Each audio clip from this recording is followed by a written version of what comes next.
My name is Logan Carter, and on my 36th birthday, my wife handed me divorce papers in front of her entire family. The birthday surprise all week, Isla had been glowing, whispering to her sister Marissa, glued to her phone. I assumed she was planning a party. Her family never liked me. Gerald, the granite-jawed patriarch, Sylvia, with the smile that could slice glass. But I figured maybe Isla had finally decided to celebrate me anyway. I walked into their marble zoo of a living room and found a crowd with champagne flutes already raised. Isla stood in the center with a manila envelope like it contained the cure for death. "Surprise," she said, voice bright and cold. "I'm leaving you for someone who isn't a loser." Laughter, clinking glass. Marissa smirked. We never thought she'd actually marry someone so beneath her. I took the envelope, signed on Gerald's priceless coffee table, handed it back, and said, "Thanks for the gift." Then I walked out.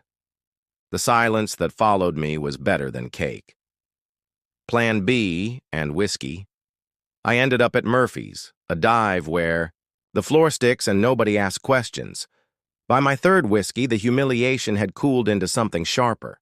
I called Marcus Hale, a college friend turned divorce shark. "Tell me everything," he said. So I did. The public ambush, years of condescension, Gerald's shady deals, Sylvia's charity math.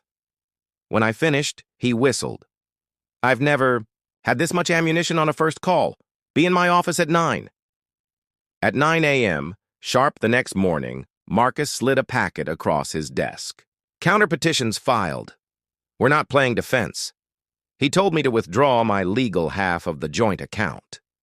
20 minutes later, I left the bank with a cashier's check, and the tellers whispered, "Good luck, honey.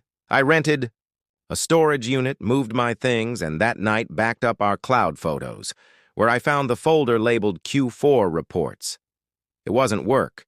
It was 8 months of Isla and Evan Rhodes, hotel receipts, love notes, pictures. I forwarded everything to Marcus. He texted back, "This just got fun."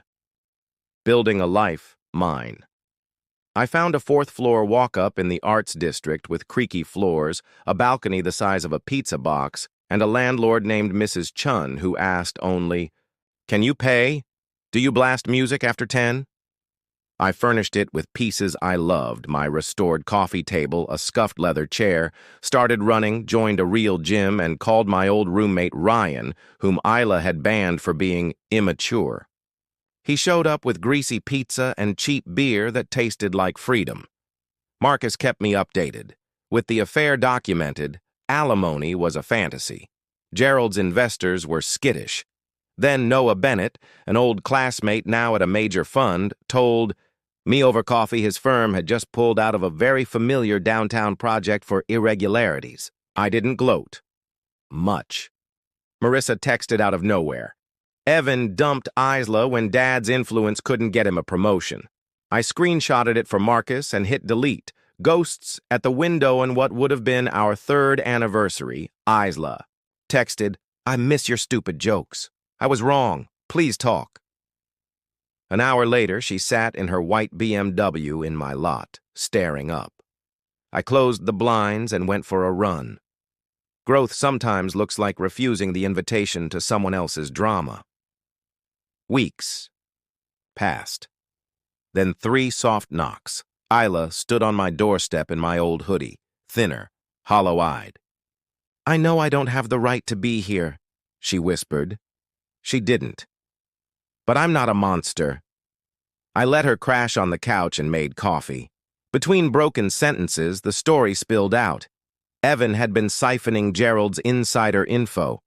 When Gerald traced the leaks back through Isla, he scorched earth. Evan fired and blacklisted. Isla cut off.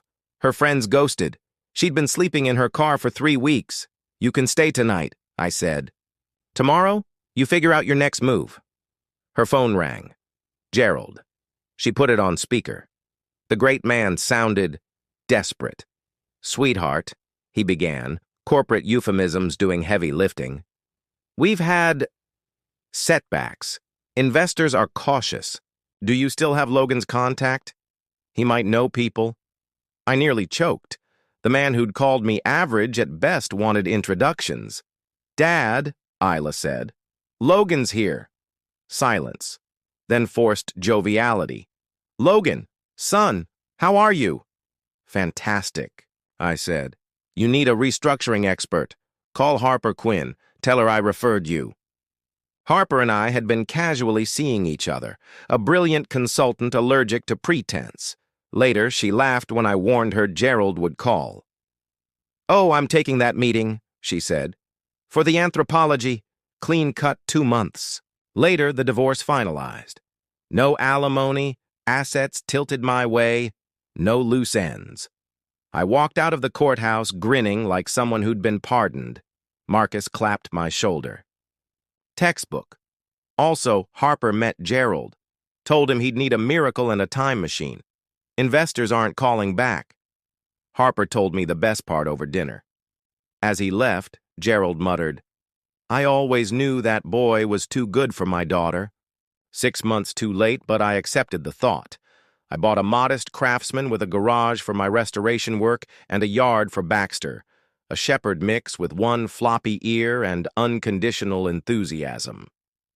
Orders for vintage pieces stacked up. Clients valued craft over logos. My circle filled with people who chose me back. Ryan on weekends, Mrs. Chun with dumplings and opinions, Noah dropping by for a refinished desk. Harper came around more too. She laughed at my actual jokes, ordered pizza without checking Yelp, and wore sneakers to fancy places like she owned the room. When she asked how it felt to be officially unmarried, I told her the truth. Like I can breathe. Any regrets? She asked. Just that it took me so long to realize their opinion didn't matter, I said. We clinked glasses on the back porch while Baxter hunted fireflies, and my phone buzzed with a text from Ryan about a baseball game. Normal plans in a life that finally belonged to me.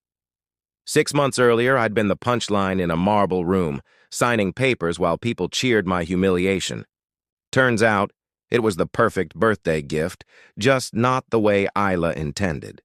She gave me my freedom and the space to build something real. As for Isla, I don't know where she landed, and for the first time in my life, I don't need to. People's problems stop being your problems the moment you stop volunteering for the part. This is my story now, and I can't wait to see where it goes.